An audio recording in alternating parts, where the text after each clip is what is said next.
Hawley. Thank you, Madam Chair. Thanks to all of the witnesses for being here. Ms. Nori, Mr. Puerta, I want to particularly thank you and thank other parents who I think are in the room today. You've highlighted the true crisis that we're facing. You know, my home state of Missouri in 2022 alone, child fatalities from fentanyl doubled just in 2022. Deaths for children under the age of 5 increased by more than 500% in my state, and fentanyl is our leading cause of death now in the state of Missouri. So the fates that your families have endured are being replicated all over my state as well. And that's really a wake-up call, I think, for this body to do something.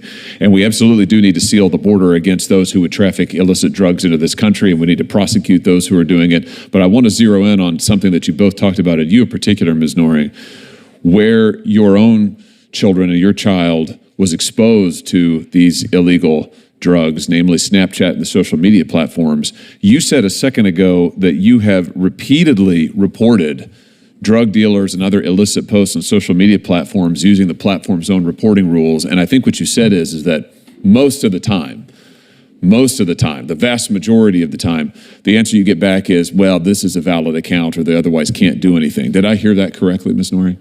That is correct, Senator Hawley. So here you're trying to follow the rules that these companies have set up. They say, oh, well, we'll deal with the problem if you just report it. You and other parents, and I see parents behind you who are nodding, you're out there reporting. They're not doing anything.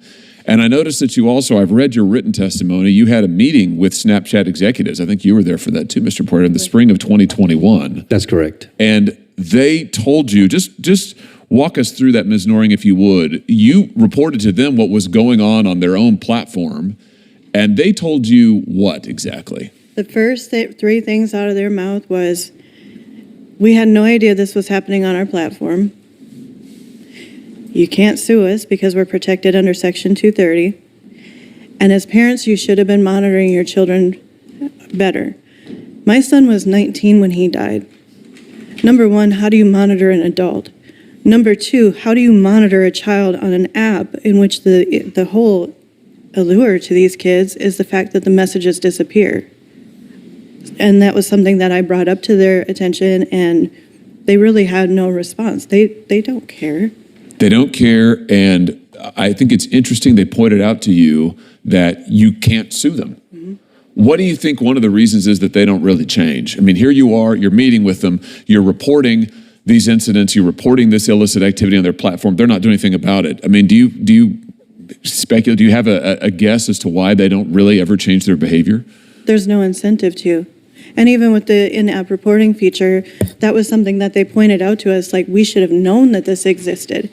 We had no idea that existed, but I can tell you in the weeks and the months and the years after my son passed, multiple teens in our town reported the dealers that allegedly harmed my son.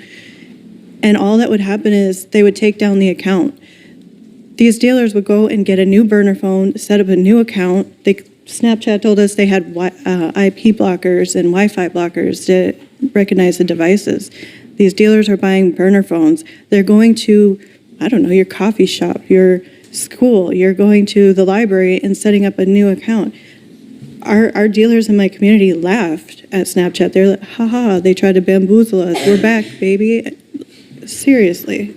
I want to just highlight what you just said, because I think I want everybody who's watching this, and I want every member of this committee and every member of the Senate to understand what you just said, which is that the social media platforms don't change because they don't have any incentive, which is a very polite way of saying there's no hammer on these people. They do whatever they want to do because they know nobody can effectively hold them accountable. And they really let the mask slip when you two walked into their offices and told them that they had participated in the killing of your children, because that's what happened. They made money off of it effectively because they're making billions of dollars on their social media platforms. They're killing our kids. They're exposing them to all kinds of ungodly material, and they won't do anything about it because we can't hold them accountable. And I just want to say to members of this body, that has got to change. It is time to give parents the right to sue these platforms. No company in America has the liability shield that these companies have. They can do whatever they want to our kids, and we can't do anything about it. And I say that as the father of 3 young children. I'm terrified of what my kids might find on social media for the reasons that you've given today. But as a parent, I can't do a thing about it if these companies decide to exploit my children. And it is time for that to change. And we know how to change it. The way to change it is give the parents in this country the right to get into court. Open the courthouse doors and allow them to sue these companies. It's time.